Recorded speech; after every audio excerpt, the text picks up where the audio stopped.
Hello guys, my name is Ankit Mishra. आज का हमारा टॉपिक है मिनिमम सब्सक्रिप्शन।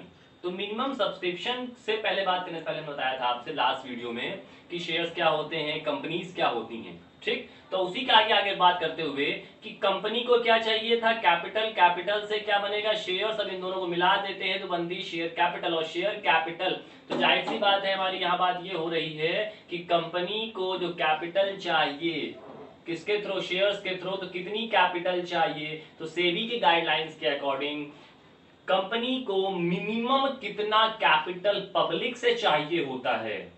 ठीक, उसका एक परसेंटेज डिसाइड किया गया है सेबी के अकॉर्डिंग। उस परसेंटेज को जो कहा गया है कि पब्लिक से आपको कितना परसेंटेज चाहिए कैपिटल के तौर पर, और खुद का कितना कैपिटल आपको लगाना है, इन्हीं को कहा गया है मिनिमम सब्सक्रिप्शन। समझ आया? कहने का मतलब क्या है कि कंपनी पब्लिक से एक सर्टेन परसेंटेज में जितनी टोटल कैपिटल चाहिए, जैसे सपोज दैट एग्जांपल लेते हैं हम लोग कि किसी भी कंपनी को सपोज दैट कि 1 लाख रुपीस की कैपिटल चाहिए।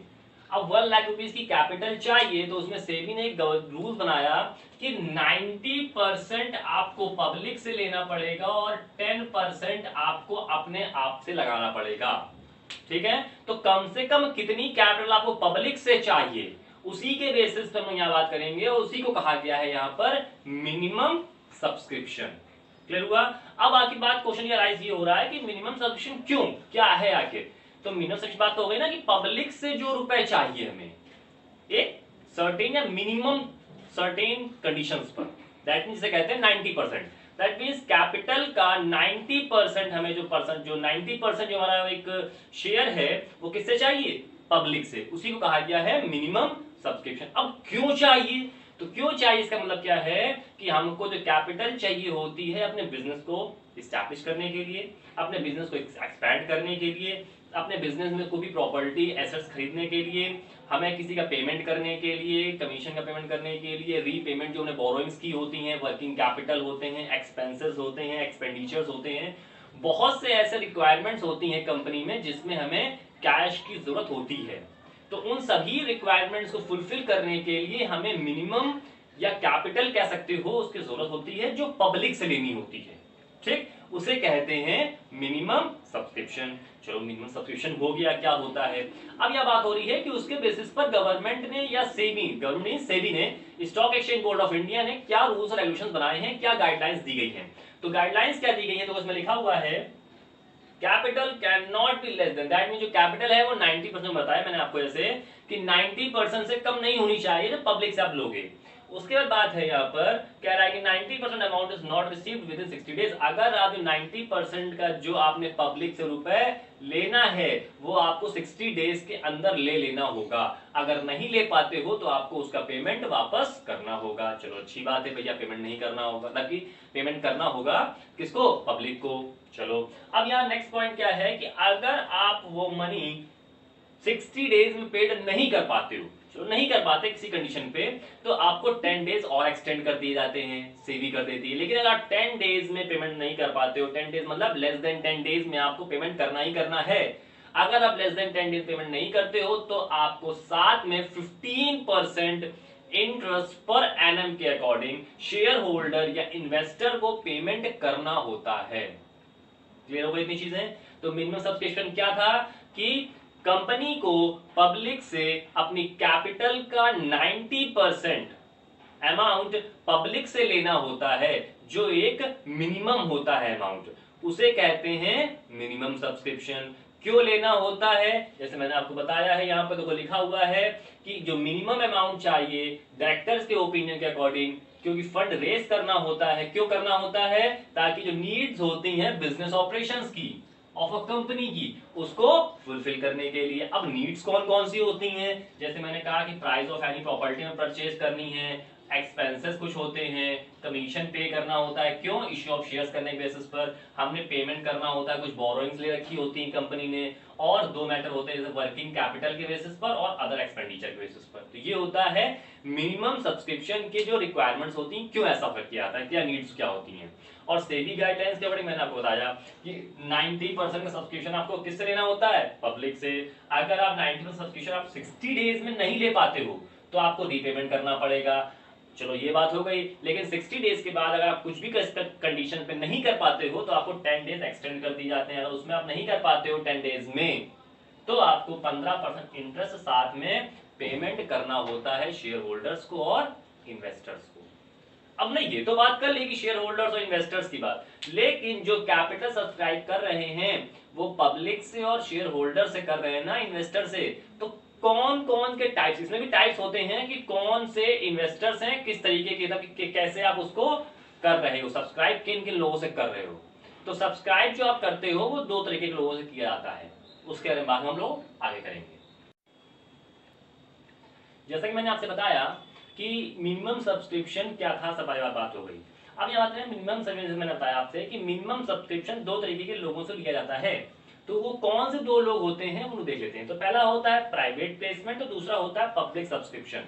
अब प्राइवेट प्लेसमेंट क्या होता है? प्राइवेट प्लेसमेंट वो चीजें होती हैं जब कंपनी कुछ ब्रोकर्स को, अंडरराइटर्स को और एजेंट्स को वो टोटल शेयर्स बाय करने के लिए कह देती है एज अ प्राइवेटली, और वो फिर अपने क्लाइंट्स ढूंढते हैं, उनसे शेयर्स बाय करवाते हैं on a certain commission basis पर। जैसा कभी कभी मैं पार्ट टाइम बेसिस पर ये वाला काम कर लेता हूँ, ठीक है।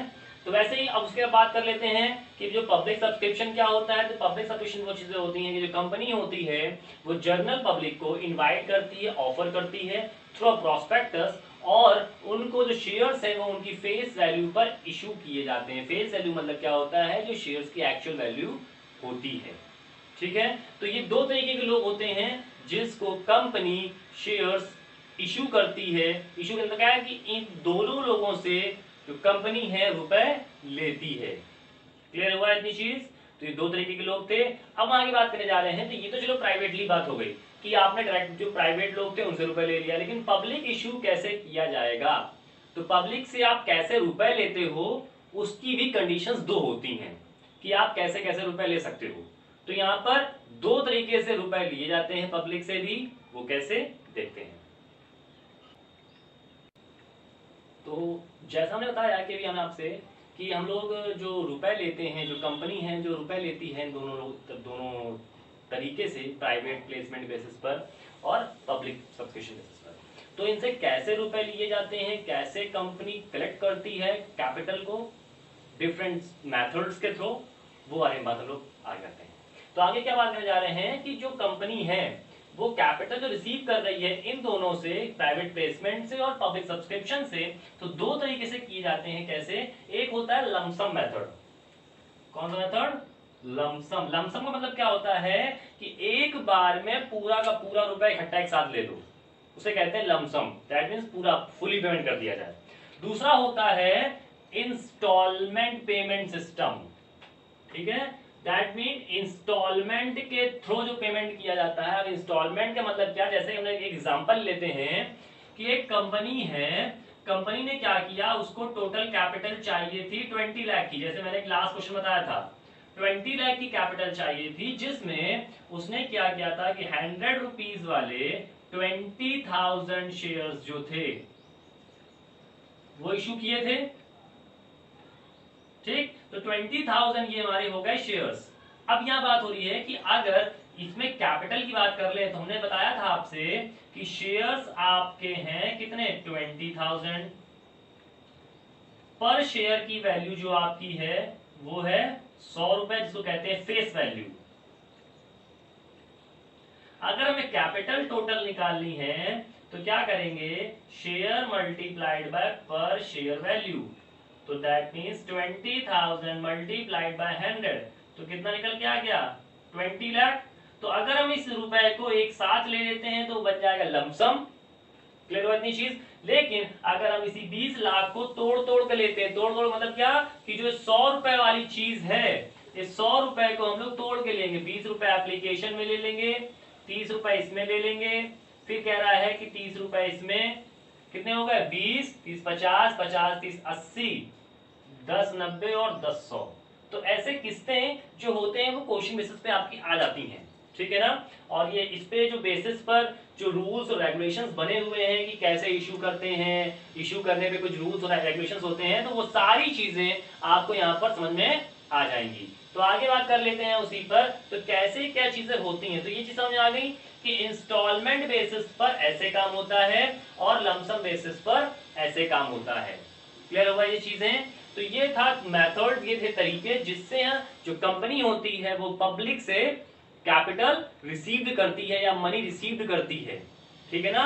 कुछ लोग होते हैं कि एक साथ रुपए दे देते हैं। अब जैसे यहीं पर प्राइवेट प्लेसमेंट की बात थी, तो एजेंट्स थे, ब्रोकर्स थे, उन्होंने पूरा का पूरा रुपए दे दिया, शेयर्स परचेज कर लिए। अब वो डिफरेंट शेयर होल्डर्स को या डिफरेंट क्लाइंट्स को वो शेयर्स बाय करने के लिए ढूंढना शुरू कर देते हैं। कुछ ऐसे शेयर होल्डर्स होते हैं कि भैया वो क्या करते हैं कि किस्तों में शेयर्स खरीदते हैं जो पूरा पेमेंट नहीं कर सकते हैं। अब जब पूरा पेमेंट नहीं कर सकते हैं तो उनके लिए कुछ रूल्स और रेगुलेशंस बने होंगे जो सेबी ने बनाए होंगे।